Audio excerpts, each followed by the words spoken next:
Assalamualaikum warahmatullahi wabarakatuh. Perkenalkan, kami dari kelompok 3. Di sini kami akan mempresentasikan hasil diskusi kami yang telah kami diskusikan sebelumnya tentang pegadaian. Baik, kami dari kelompok 3 memiliki anggota yaitu Rivaldo dengan BP 19-1054-2019. Selanjutnya saya sendiri yaitu Aswan Rizal dengan BP 19-1054-2021. Selanjutnya ada Deari Ramadan dengan BP 19-1054-3001. Selanjutnya ada Reza Faira dengan BP 19-1054-3003.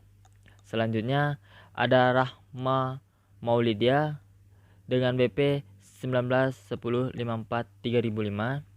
Selanjutnya Ranti Erison 19-1054-3007. Selanjutnya Farhan Gustiza Putra 19-1054-3009. Dan terakhir ada Tasya Aura Salsabila dengan BP 2010-54-1001. Baik, untuk slide selanjutnya akan dijelaskan oleh teman saya yang bernama Ranti. Kepada Ranti dipersilakan. Baiklah, saya Ranti Edison akan menjelaskan mengenai pengertian pegadaian. Dasar hukum kegiatan pegadaian atau usaha gadai yaitu Peraturan Pemerintah Nomor 10 Tahun 1990 tentang Perusahaan Umum Pegadaian. Dalam PP tersebut, pegadaian atau usaha gadai dimaknai sebagai kegiatan menjaminkan barang-barang berharga pada pihak tertentu. Guna mendapatkan jumlah uang senilai barang yang dijaminkan akan ditebus sesuai dengan kesepakatan dengan lembaga gadai. Adapun pegadaian menurut Undang-Undang Hukum Perdata KUHP Pasal 1150 disebut bahwa gadai adalah suatu hak yang diperoleh seseorang yang berpiutang atas suatu barang bergerak yang diserahkan kepadanya oleh seorang yang memiliki hutang atau oleh seorang lain atas namanya, dan yang memberikan kekuasaan kepada orang yang berpiutang untuk mengambil pelunasan dari barang tersebut, diprioritaskan daripada orang yang berpiutang lainnya, dengan pengecualian biaya untuk melelang barang tersebut dan biaya yang telah dikeluarkan untuk menyelamatkan setelah barang itu digadaikan. Visi misi pegadaian. Visi pegadaian adalah menjadikan the most value financial company di Indonesia dan sebagai agen inklusi keuangan pilihan utama masyarakat. Lalu untuk misinya, yang pertama memberikan manfaat dan keuntungan optimal bagi seluruh pemangku kepentingan dengan mengembangkan bisnis inti. Yang kedua, membangun bisnis yang lebih beragam dengan mengembangkan bisnis baru untuk menambah proporsi nilai ke nasabah dan pemangku kepentingan. Yang ketiga, memberikan service excellent dengan fokus nasabah. Baik, selanjutnya yaitu fokus nasabah melalui yang pertama bisnis proses yang lebih sederhana dan digital, yang kedua teknologi informasi yang handal dan mutakhir, yang ketiga praktek manajemen risiko yang kokoh, yang keempat SDM yang profesional berbudaya kinerja baik. Selanjutnya tujuan pegadaian. Yang pertama, menunjang dan melaksanakan kebijaksanaan dan program pemerintah di bidang ekonomi dan pembangunan nasional, pada umumnya melalui penyaluran uang pembiayaan atau pinjaman atas dasar hukum gadai. Yang kedua, pencegahan praktik pinjol atau pinjaman online, pegadaian gelap, dan pinjaman tidak wajar lainnya. Yang ketiga, pemanfaatan gadai bebas bunga pada gadai syariah memiliki efek pengaman sosial karena masyarakat yang butuh dana mendesak tidak dijerat pinjaman atau pembiayaan berbunga. Yang keempat, membantu orang-orang yang membutuhkan pinjaman dengan syarat mudah. Selanjutnya, agar tercapai tujuan tersebut, pegadaian perlu memiliki upaya strategis. Pertama, melakukan penelitian melalui lembaga keuangan, baik secara formal maupun informal, yang melakukan praktik pelepasan uang, mempunyai tujuan dan misi yang sama dengan pegadaian. Hal ini dimaksudkan untuk mengetahui kelebihan serta kelemahan lembaga tersebut dalam melakukan operasinya.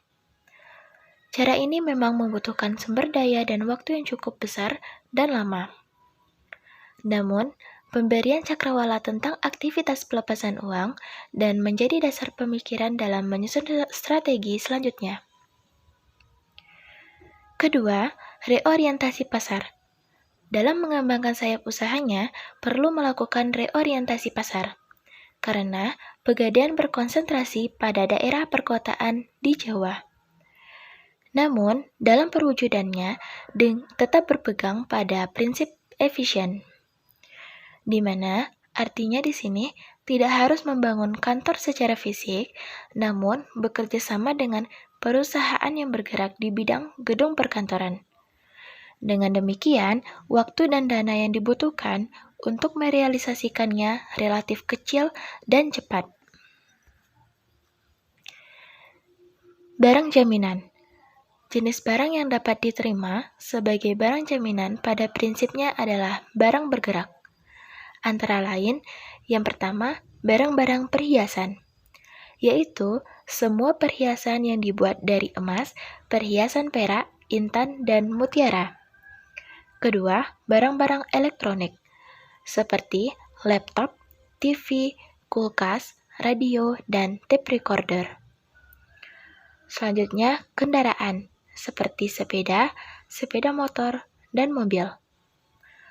Selanjutnya, mesin-mesin, seperti mesin jahit, mesin motor, dan tekstil, barang-barang lain yang dianggap bernilai seperti surat-surat berharga dalam bentuk saham, obligasi, maupun surat-surat berharga lainnya. Selanjutnya, kesepakatan terhadap barang jaminan. Dalam Fatwa DSN nomor 68/DSN MUI nomor 3 tahun 2008 tentang Ransjili ditegaskan antara lain tentang barang jaminan dapat dijual paksa atau dieksekusi langsung, baik melalui lelang atau dijual di pihak lain sesuai prinsip syariah. Ran atau orang yang menggadaikan atau menjaminkan memberikan wewenang kepada murtahin atau penerima gadai untuk mengeksekusi barang tersebut apabila terjadi rahin wan prestasi atau tidak dapat melunasi hutangnya. Dalam fatwa DSN itu tidak ada pengesahan bagaimana peningkatan marhun jaminan tersebut secara hukum agar dapat dilaksanakan eksekusinya apabila debitur wan prestasi. Selanjutnya, hak-hak yang tidak boleh dilakukan terhadap barang jaminan. Hak pemegang barang jaminan terhadap barang itu hanyalah sebagai jaminan piutang yang ia berikan. Dan apabila orang yang berhutang tidak mampu melunasi uangnya, barulah ia menjual barang itu untuk melunasi hutangnya. Dan apabila ada kelebihan dalam penjualan tersebut, maka wajib dikembalikan kepada pemiliknya. Pemanfaatan barang anggunan oleh debitur sendiri atau oleh pemilik anggunan karena fisik barang anggunan dikuasai oleh ran atau pemilik barang anggunan. Penjualan barang jaminan setelah jatuh tempo. Dalam tradisi Arab dahulu, jika ada orang menggadaikan barang tidak mampu mengembalikan pinjaman, maka barang gadaiannya keluar dari miliknya dan dikuasai oleh penerima gadai. Kemudian Islam membatalkan cara tersebut dan melarangnya. Musnahnya barang jaminan, menurut para ulama, berbeda pendapat tentang siapa yang bertanggung jawab ketika barang yang dijaminkan atau yang digadaikan rusak atau musnah. Menurut Imam Syafi'i, Ahmad, dan kebanyakan ahli hadis menyatakan bahwa pemegang gadai sebagai pemegang amanah tidak dapat mengambil tanggung jawab atas hilangnya tanggungannya. Sedangkan menurut Imam Abu Hanifah dan jumhur fuqaha Kufah berpendapat bahwa kerusakan atau kehilangan barang gadai ditanggung oleh penerima gadai. Alasan mereka adalah bahwa barang tersebut merupakan jaminan atas hutang, sehingga jika barang tersebut musnah, kewajiban melunasi hutang juga menjadi hilang dengan musnahnya barang tersebut. Besarnya tanggungan terhadap barang gadai yang hilang atau rusak adalah harga terendah atau dengan harga utang. Tapi ada juga yang berpendapat tanggungan tersebut sebesar hutangnya. Selanjutnya yaitu taksiran, yang dimana menaksir adalah menentukan nilai atau harga perkiraan tertentu yang dijadikan sebagai jaminan yang didasarkan pada harga jadi, pasar, dan peraturan yang berlaku untuk masa tertentu. Taksiran optimalisasi adalah nilai taksiran dengan menaikkan kadar sampai dengan batas-batas tertentu. Asumsi harga jual kembali adalah asumsi harga jual sesuai dengan persentase potongan yang telah dijanjikan dalam suatu toko jika emas dikembalikan ke tokonya. Taksiran normal adalah taksiran sewajarnya sesuai dengan aturan yang berlaku di pegadaian. Pinjaman normal adalah pinjaman yang didapatkan dari persentase tertentu dari taksiran normal. Pinjaman optimalisasi adalah pinjaman yang didapatkan dari persentase tertentu dari taksiran optimalisasi. Terdapat 4 tugas penaksiran atau tugas penaksir, yang dimana memberikan pelayanan kepada rahin dengan cepat, mudah, dan aman. Menaksir barang sesuai dengan ketentuan yang berlaku. Memberikan perhitungan kepada pimpinan cabang pengguna pinjaman gadai oleh rahin. Menetapkan biaya administrasi dan jasa simpanan sesuai dengan ketentuan yang berlaku. Penaksir barang gadai, yaitu pinjaman atas dasar hukum. Gadai mensyaratkan menyerahkan barang bergerak sebagai jaminan pada loker yang telah ditentukan pada kantor pegadaian setempat. Mengingat besarnya jumlah pinjaman sangat tergantung pada nilai barang yang akan digadaikan. Oleh karena itu, maka barang yang diterima dari calon peminjam terlebih dahulu harus ditaksir nilainya oleh petugas penaksir. Yang dimana petugas penaksir adalah orang-orang yang sudah mendapatkan pelatihan khusus dan memiliki pengalaman dalam melakukan penaksiran barang-barang yang akan digadaikan.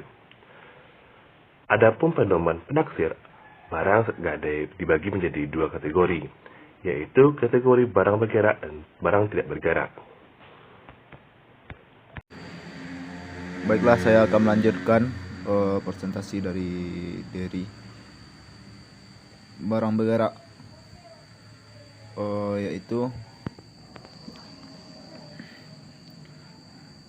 murtahin atau petugas penaksir melihat harga pasar pusat atau HPP yang telah berlaku sesuai standar harga yang berlaku saat penaksiran barang.